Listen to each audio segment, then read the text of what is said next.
Thank you, God, for you. Thank you, God, for you. Thank you, God, for you. Coach straight.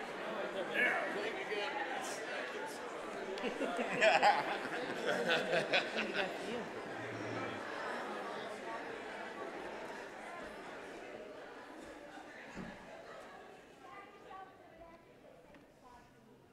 Thank you, God, for me. Good morning, everyone. Welcome. Nice to see you all here. What a wonderful way to start with that band, that rockin' band and that rockin' choir. I mean, it's great energy to walk out on. Let's keep that energy going here. I hope I can. So today's talk title is I'm Here as a Joyful Creator. And I don't know if any of you have studied Esther Hicks' world and what she does, but being a creator is being a co-creator with that greater potential, that greater love that creates everything. So we are connecting ourselves with that earth creator, father creator, but it's through us in the manifestations of what we think, see, say, feel, hear is what we attract back to ourselves. And so I thought I'd pick the joyful, I am here as a joyful creator because, if many of you have been here, my name is Santisha, I'm a minister here, and I always talk about how when we're teachers and we work in a work where our whole life is observing life to kind of see what's happening in people's lives, and it tends that we have, a lot of our lives are kind of similar at times, we kind of are all kind of in these cycles. So that I teach what I'm going through, right? What I need to learn, because it's really hard to speak to something that's like separate from ourselves, So when I'm connected in what's going on with me, then I can have a greater message to put to it. So I am here as a joyful creator probably means what? I got it, so let's go. All right, we're good. I've probably not been a joyful creator lately, right? So something's happening that hasn't been the most, I've been creating things that have definitely not been joyful, and so I want to speak to that. A few weeks ago, I talked about how Shad and I alternate, my brother and I, speaking, and 2 weeks ago I talked about how we'd just gotten back from a minister's conference, and we're in these trainings all week, and there's different workshops and things that, but the topic was that we were looking at the year 2030 and if brick and mortar churches are going to be still important and if people are really still going to need community in their lives and have that physical interaction, or is it all going to become this virtual reality type of thing where it's all, podcasts and things of this nature. And so how do we keep the brick and mortar churches? And so it kind of created a fragility in me. Listening to these meetings, because all I've ever known is this place. This is my community. I've grown up here since for me, we moved here when I was like 5, and I think Shad was 3, or I don't remember, maybe I was 6. Who knows? I don't remember living in Texas before, but this is basically all I've known. And the thought that we have to change how we do this work. And you know how it is when you're in change. Change creates a heightened stress level, It's unless you learn to really flow with change and surrender to the changes, which that's where I'm at. I'm getting to the point where I'm surrendering to it, but I have some resistance. I am also still a spiritual being in a human body. So I was already in a kind of a weakened state of, I'm meditating, I'm in an okay place, I'm just not the happiest I've ever been, I'm really just observing life. I'm just feeling life. It's not the most stoked time, it's definitely a time of transformation for me, and I know every time I go through these difficult times, there's a breaking open that's happening. I'm facing new territory. I'm coming into a greater knowing of what God put me here to do and be. But in that, I'm keeping my meditation regimen, my running regimen, and I'm doing all the things I know that keeps me supported to wake up still with joy in my heart and able to be here for others. So last Sunday, I'm still in this kind of state. Last Sunday night, my daughter, who lives in New York City, she's going after a performing arts career, has this walk on Sunday nights where she leaves her school at like 11:30 at night. So it's like 11, and it's like an hour and a half walk on dangerous streets in the city, and she talks to me on the cell phone when she does that walk. But she didn't call me that day, but she prepared me earlier that she was going to make the phone call, but she didn't make the phone call. So I had two options. My options were to connect with this greater power that I've always known is there, directs, drives, and connects, or I had the option to go to a total 2,000 of freaking out. Which one do you think that I did?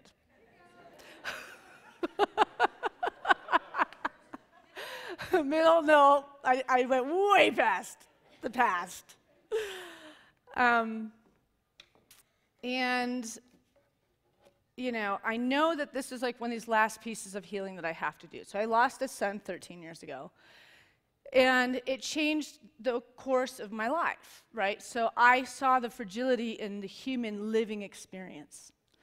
And so every day I don't cry about that. I love my son. He's incorporated in a spiritual way into my life. But I'm very fulfilled in the relationship that he and I have with him being on the other side.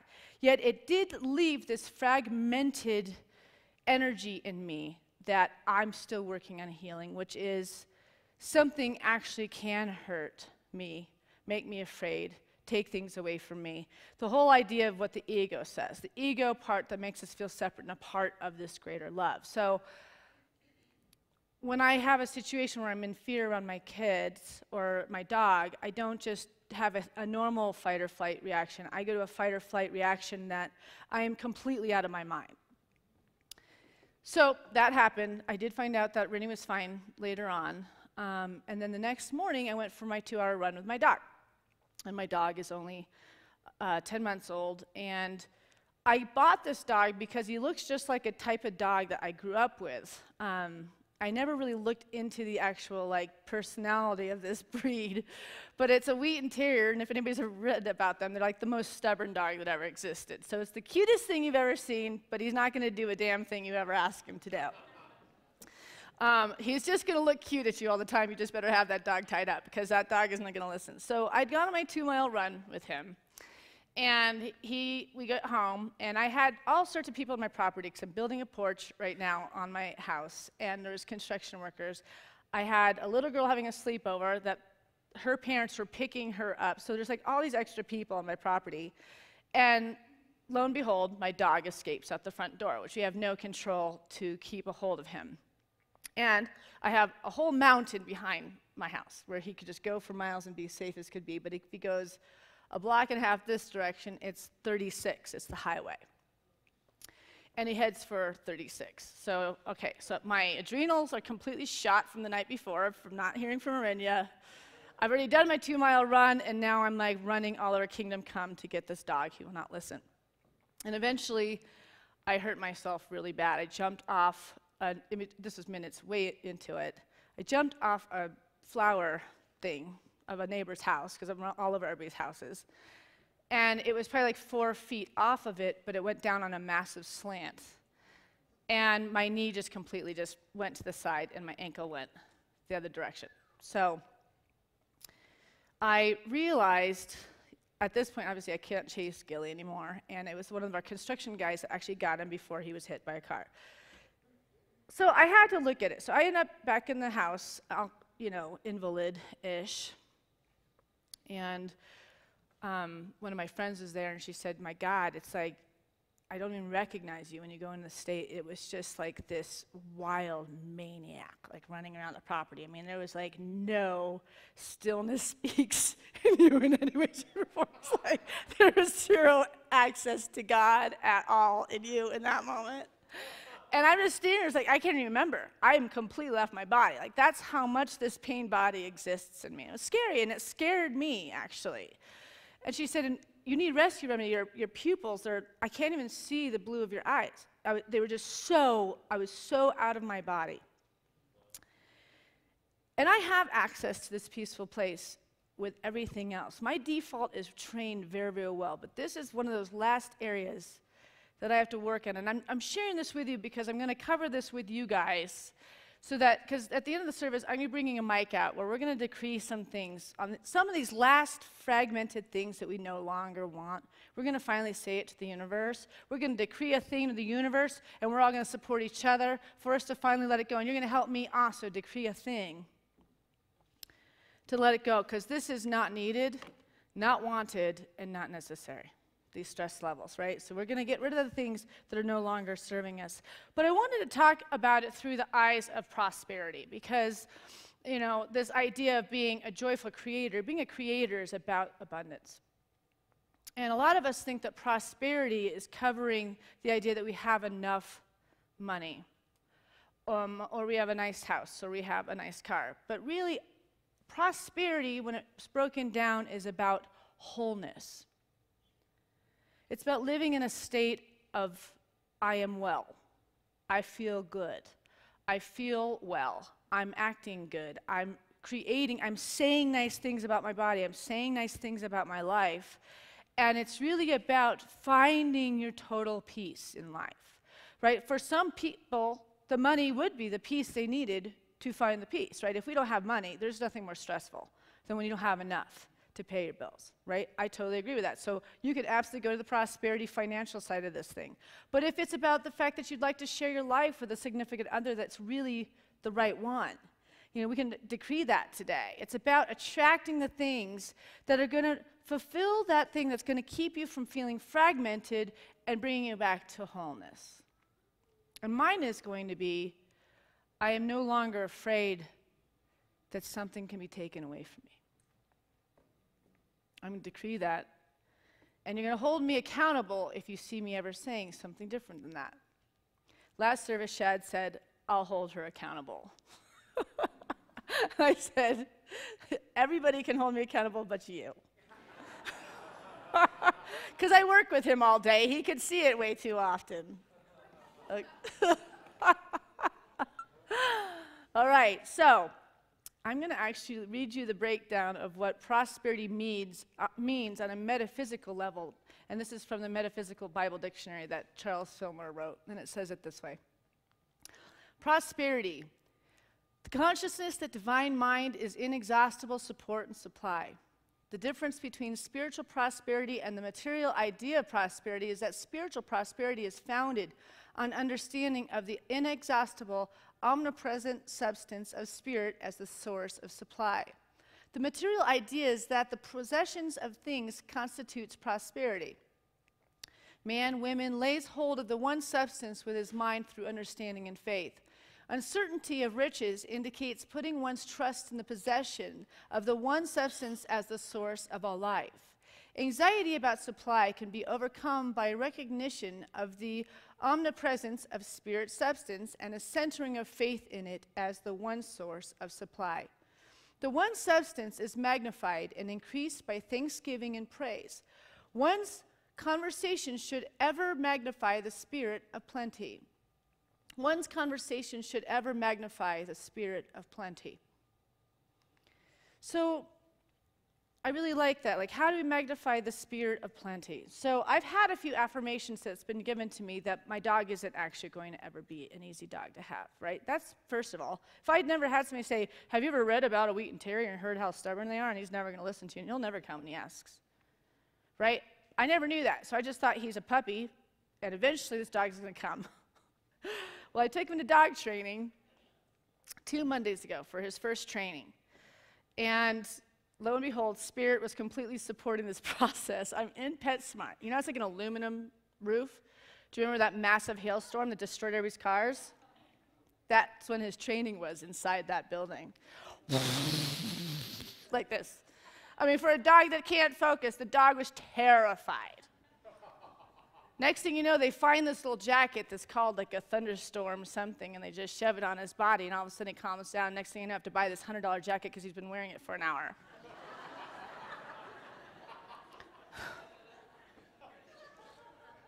It's a good salesperson, though, man, I tell you. It's all fun and good.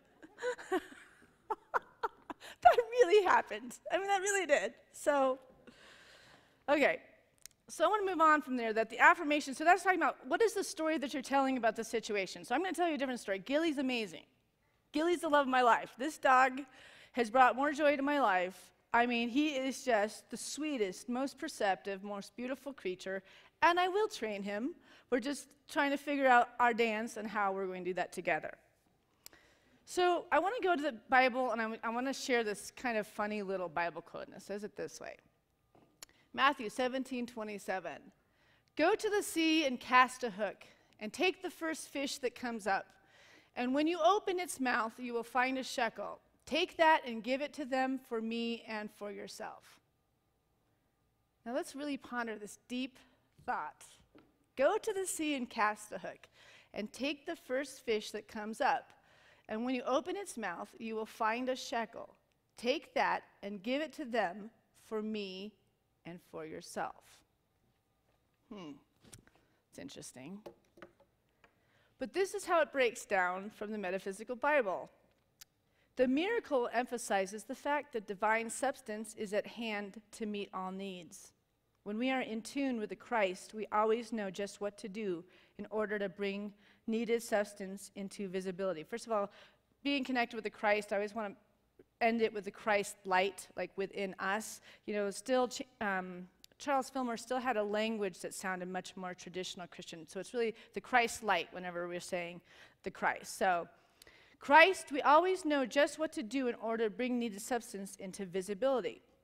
God in the fish's mouth tells us that plenty exists in the most unexpected places.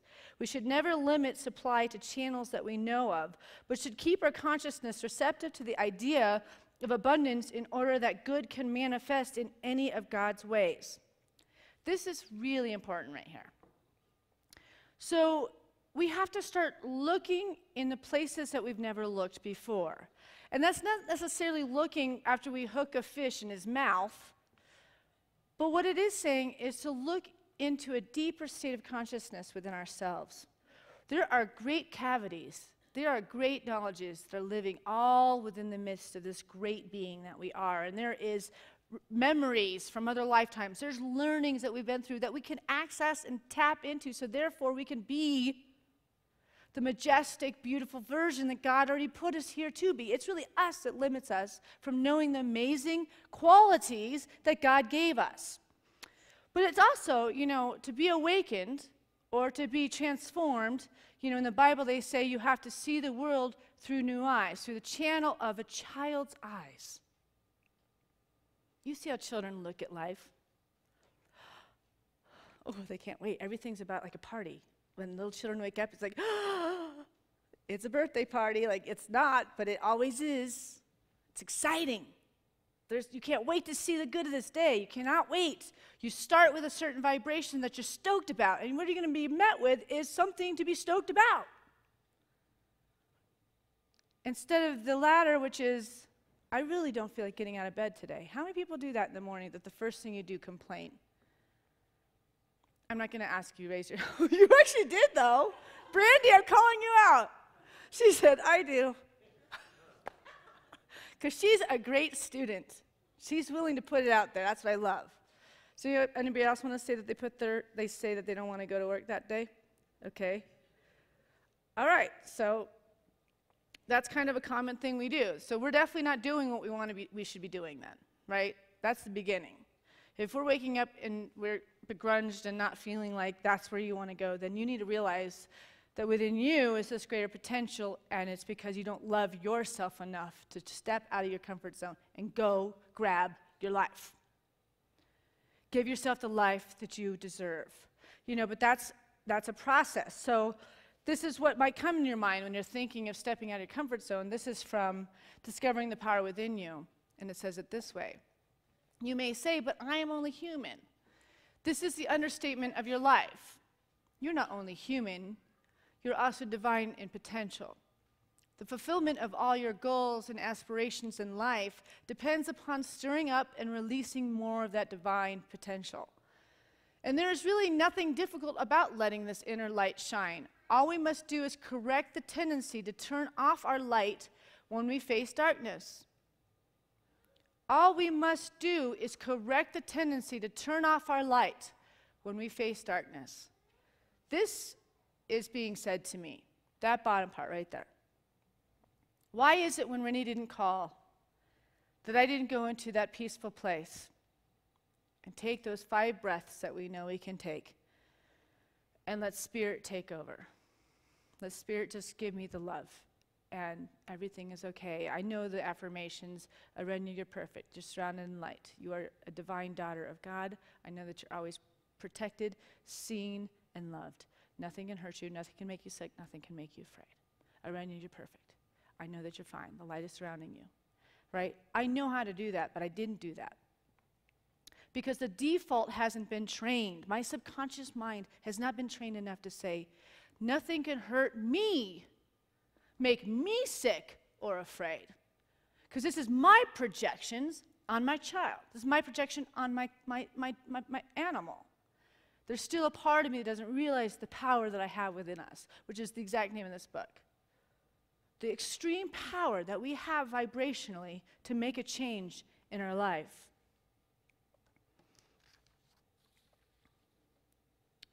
You know, it's all about vibration and having to connect with situations and having to really have control. It's almost like looking at your own life from an eagle's point of view. You know, what is the bigger picture? What is the bigger learning? Why is this happening right now? Because sometimes, you know, when I counsel people, they'll be like, I just wish God would give me a break for a second. That's a lot of times when somebody finally comes into counseling, it's not because things are going well. Their life isn't a nightmare. And everywhere they look, something's falling apart. But the problem is that the first thing started falling apart, they started looking upon that and telling that story. So then another did, because that was an attracted thing. And you attract and you attract and you attract, and you're like, why is my life going to whatever? I could use a different word if I was outside the building. Right? So why did this happen? See, I know I'm walking perfectly today. I am in flip-flops, which you've never seen me do that before. I'm always in heels. But I had a miracle happen last night because I'm writing this sermon. And I've been saying all week to everybody, everybody's like, you should go to the doctor. Because, I mean, my knee was this big, my ankle was this big. And I kept saying, because I know Shad's teaching the healing and wholeness class, and I took that class, and all I'm just saying is I'm whole, and I'm healed. I'm whole, I'm healed. I mean, I'm doing my arnica, and I'm doing my lavender, and I'm doing the herbs for it. But yesterday, I went on a walk to kind of just be very careful with it for like an hour. And it was so bad that I went back to Mike and I said, I think I might have to get an x-ray in my leg. I don't know what, but the knee just felt gone. And I just prayed about it, and I took care of it all day. And I woke up, and everything just feels like it got adjusted in my sleep. Amazing, powerful, totally true, totally happened. Just finally it happened. So I needed to vibrationally connect with the thoughts that I am healed and whole. You can say I'm healed and whole, but I was still feeling the pain of this thing, right? So I had to connect with I am healed and I am whole. And an interesting thing happened because I looked up in Louise Hay's books. You know how if you ever have an ailment of any kind that hits you, you can always look it up and find out what the mental state of an injury, what it was about, right? So I looked up a twisted knee. And you wouldn't believe it, but you'd think it's about the dog and me jumping off the flower thing, but it actually had nothing to do with that. The busted knee was about moving forward. And what was I talking about? I'm feeling the fear of having to do things differently. So Gilly was actually helping me realize that I have a fear of moving forward. He's an advocate for my healing. So see, he's a good boy. He's a real good boy.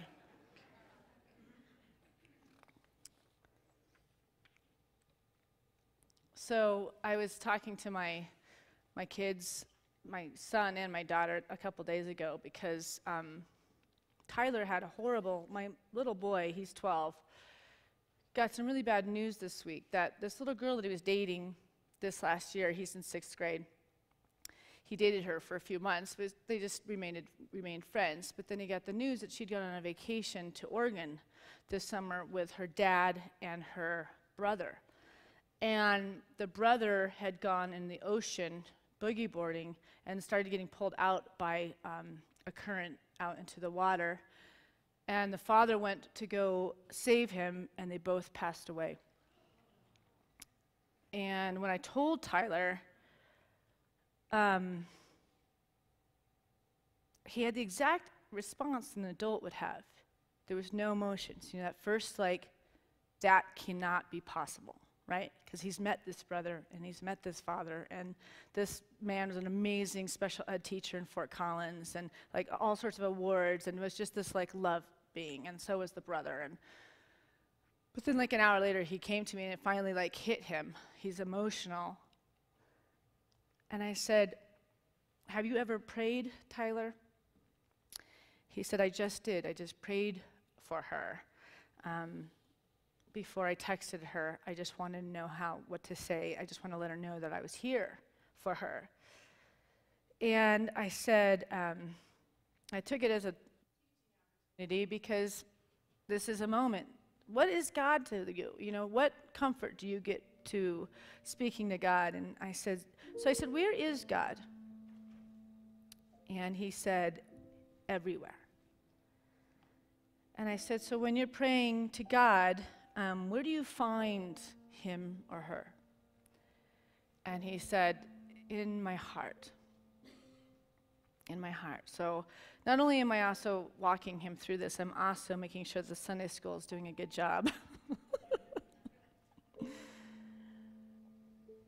But then I said to him, "Do you think that God, her or him, has a mind of its own?" And he said, "Yes," which I thought was interesting. That's kind of a fine line of where we are here. So I asked, if there is no God in the sky, then how would it have a mind of its own? And Ty says,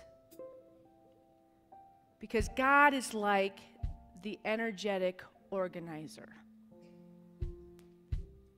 Get this. He said, I'm sitting at my desk. He's sitting in a chair. It's the energetic organizer. God is order. Let's sit with that for a second. If God is order, then anything that's out of order is not God.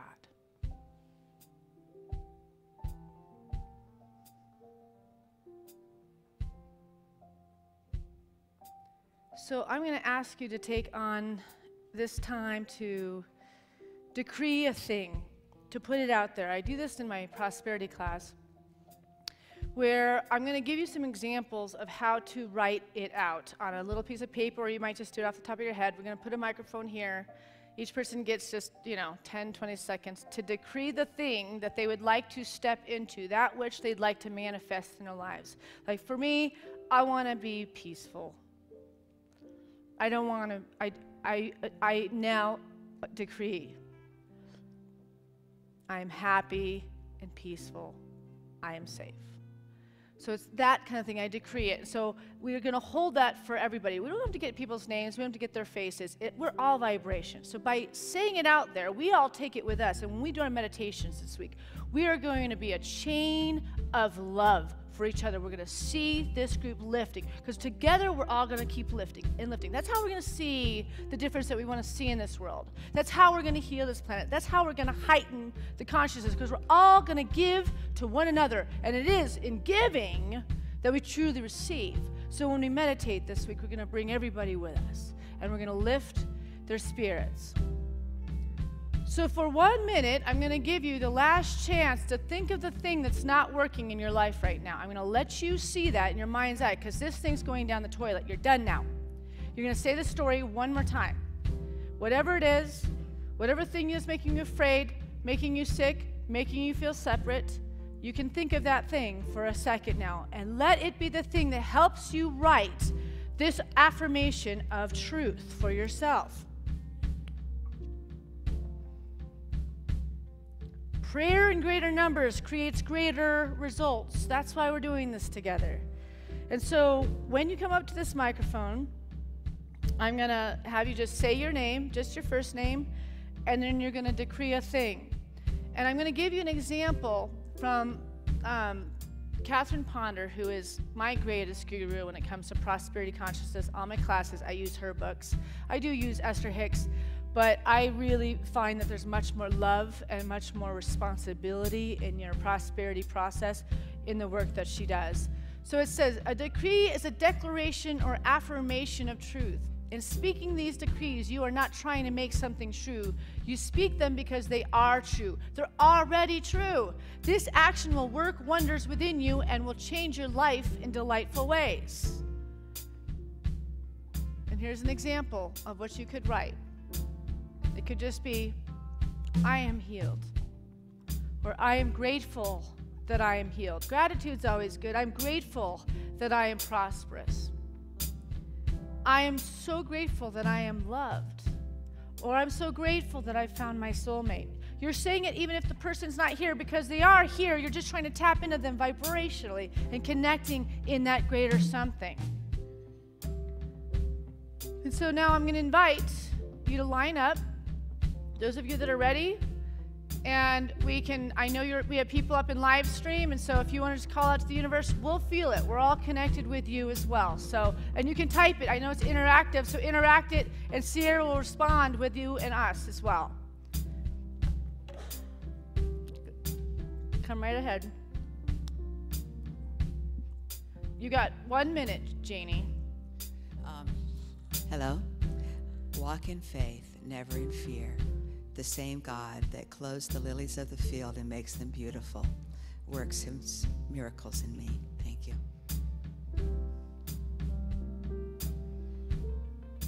I'm Lynn, and I trust that the universe will always take care of me.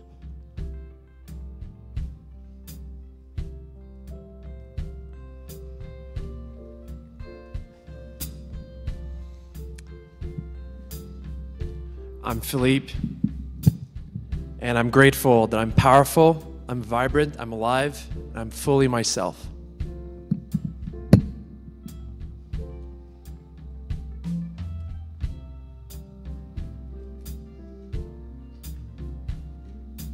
And we'll just start the line going this way, because I see people just everybody get in line. Hi, I'm Zandra, and I am grateful for absolute health, love, and abundance.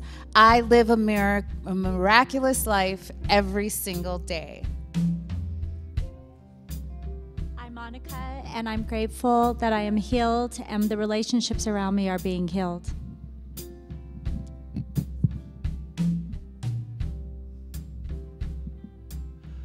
I'm David. I'm happy that I've found some peace in me I can bring elsewhere. And I'm happy that as people come and go in my life, they don't take pieces of me away when they leave, but they add something that sticks around.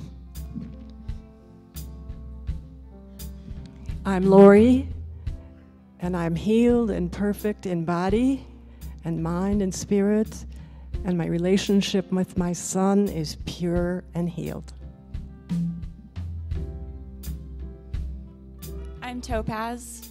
I am happy, peaceful, and I'm good enough. I'm T. I'm grateful, I'm happy, I'm peaceful, I'm excited about my newest purpose. Hi, I'm MJ. I'm grateful for the joy and beauty in my life. I live every day to create more joy and beauty in my life and the lives of others.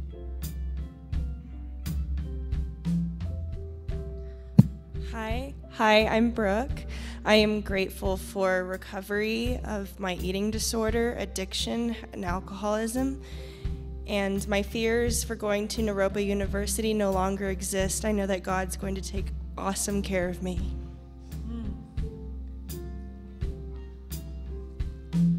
I'm Cheryl, and I'm grateful that I am an upbeat, kind, and wealthy woman living a healthy, adventurous, and generous life. Yes. I'm Shayna. I'm grateful I live in love, and I don't live in fear or apathy, which are the opposite of love. And I am grateful I live in a realm where I can manifest miracles and get instant results.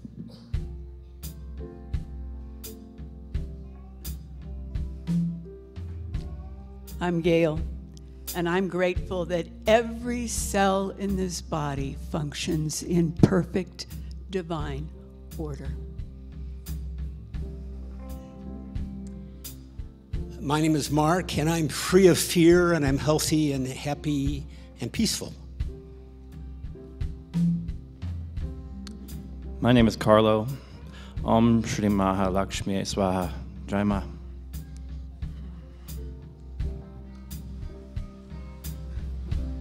I'm Stan, and I'm grateful that I'm healthy and happy, and that I found a soulmate that I really connect well with.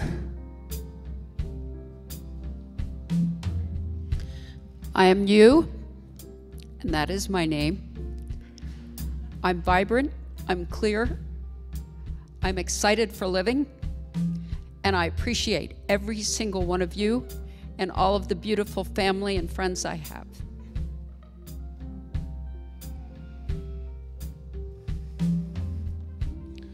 I'm Michael. I'm thrilled to be an active participant in life. I've finally opened myself up to connection and relationship, and I find that I feel energy and that I am part of the vibration. I know that I'm going the right direction, and I give up any feelings of unworthiness and abandonment and all that garbage that I tried to convince myself of for so many years. Love you all. My name is Julie, and I am healed and whole and only walk in the power and faith of God.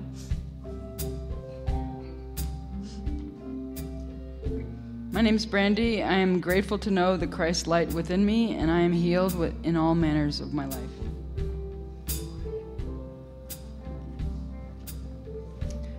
I'm Teresa, and I'm grateful to have had so much love in my life and to feel like I've found my purpose. And I trust that the universe will take care of my loved ones so I don't have to worry about them. My name is Steve, and I am grateful for the free flowing of spirit in every aspect of my life. I rest in God.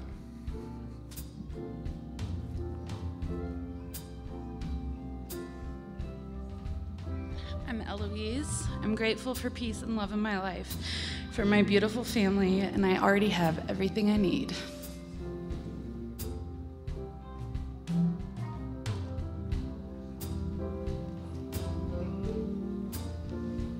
Hi, I am Tim. I am grateful that I am whole, and because of that, I am loved by all and love all. I'm Sharon, and I'm grateful that I attract people, places, and situations of my utmost, highest good, calling in my soulmate and financial abundance. Okay, so now we're going to go to a song. This is a song that when we were in YOU, the Youth of Unity, they did all sorts of supportive singing to get us to solidify that you just decreed these words. And so we're going to teach you around. So we'll teach you the first part of it, which is number 1. And actually the third one is number 2, right? Well, we'll just start with the first one, and you can start singing with us. Eventually you'll stand up and sing it with us. I am as God created me, in the light, in the love, and the glory. I am as God created me, in the light, in the love, in the glory. I am as God created me, in the light,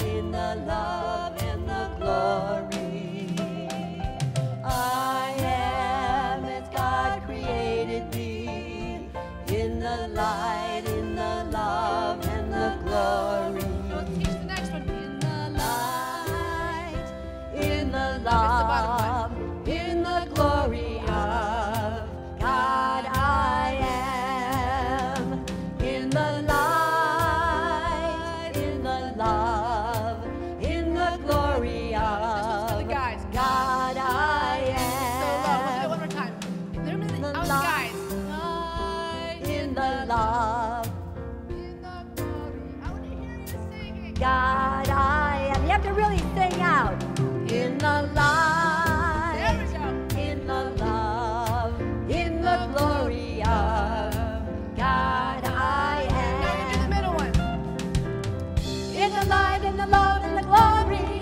In the light, in the love, in the glory. In the light, in the love, and the glory I am. In the light, in the love, and the glory. In the light, in the love, and the glory. In the light, in the love, and the glory I am. In the light, in the love, and the glory. In the light, in the love, and the glory. In the light, in the love, and the glory I am. So now we're going to ask you to all stand, and you're going to sing with me the number 1. Mom, do you want to do 2 or 3? Which one do you want to do? Which one is second? I'll do it. Sing with me, you guys. And this is a competition, by the way. Join me in the light, in the love, in the... God will see you more if you sing louder. I am as God created me. In the light, in the love, in the glory. I am as God created me. In the light, in the love, in the glory. I am as God created me. In the light, in the love. Here we go. You have to be quiet for them to learn their part. In the light, in the love, in the glory. In the light, in the love, in the glory. In the light, in the love, in the glory I am. In the light, in the love, in the glory. In the light, in the love, in the glory. In the light, in the love, in the glory. Okay, now we're gonna beat them. I got you guys all over. In the light, in the love, in the glory. In the light, in the love, in the glory. In the light, in the love, in the glory I am. In the light, in the love, in the glory. In the light, in the love, in the glory. In the light, in the love, in the glory. One more time. I am as God created. In the light, in the love, in the glory. In the light, in the love, in the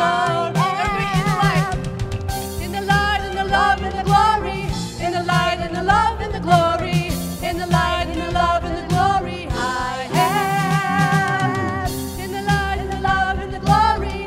In the light, in the love, in the glory. In the light, in the love, in the glory. I am. One more time. In the light, in the love, in the glory. In the light, in the love, in the glory. In the light, in the love, in the glory. I am. Woo! You guys sound awesome. All right, we'll take an offering for unity now.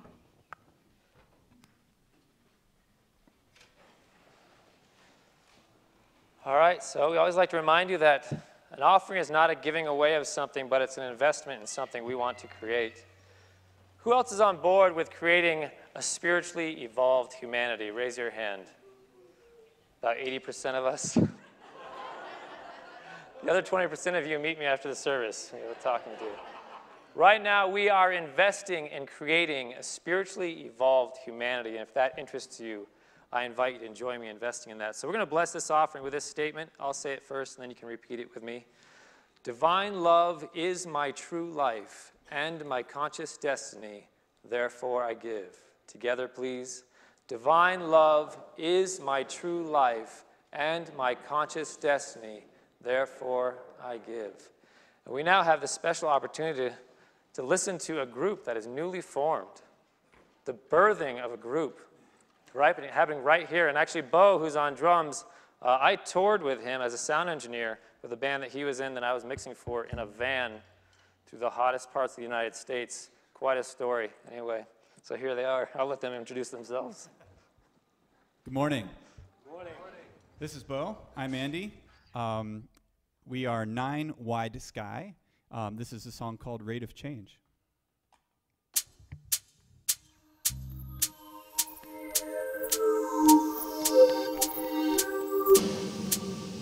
You are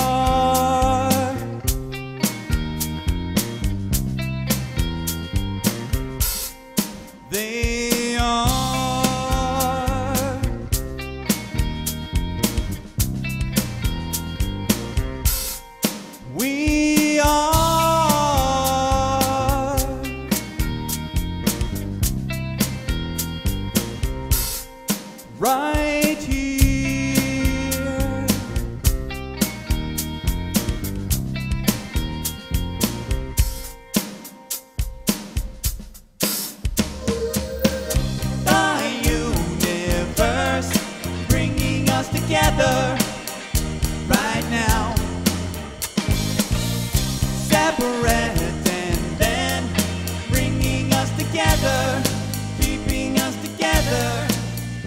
The moon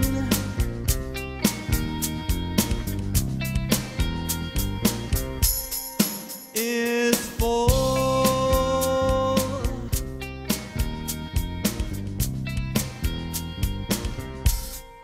It casts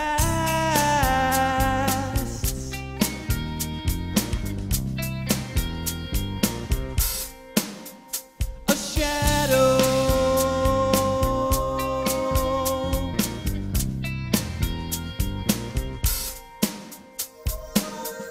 The universe bringing us together right now.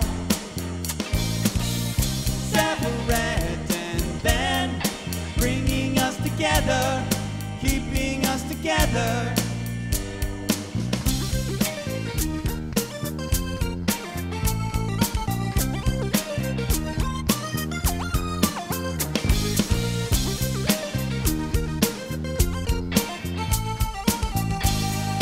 Bringing us together. We're only new arrivals here.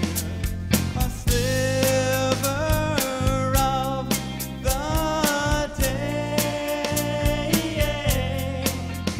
It's supernatural willingness beckoning us from emptiness. And how long do we get to stay? The universe bringing us together right now. Separate and then bringing us together, keeping us together.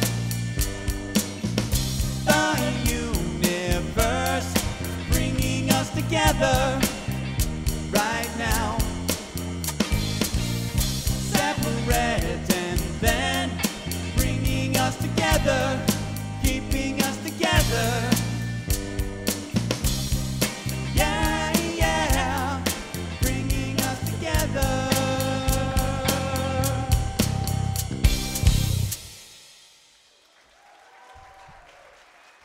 Thank you.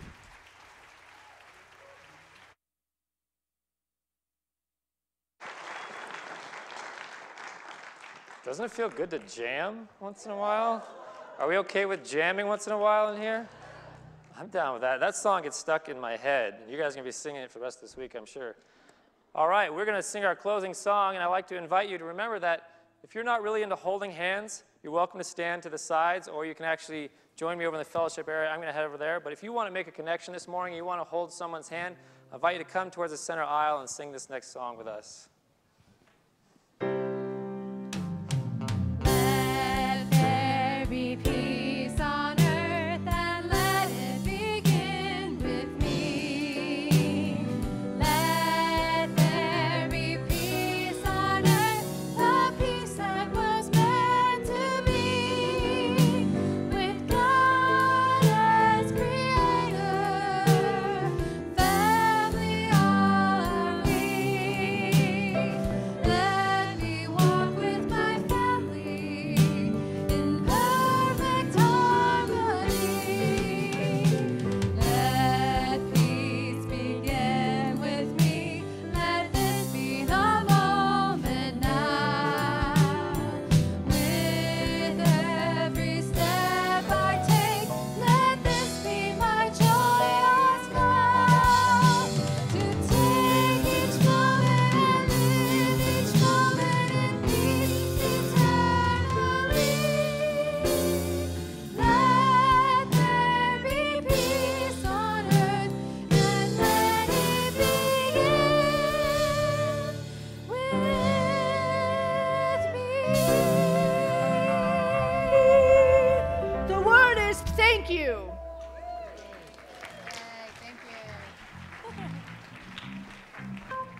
Thank you.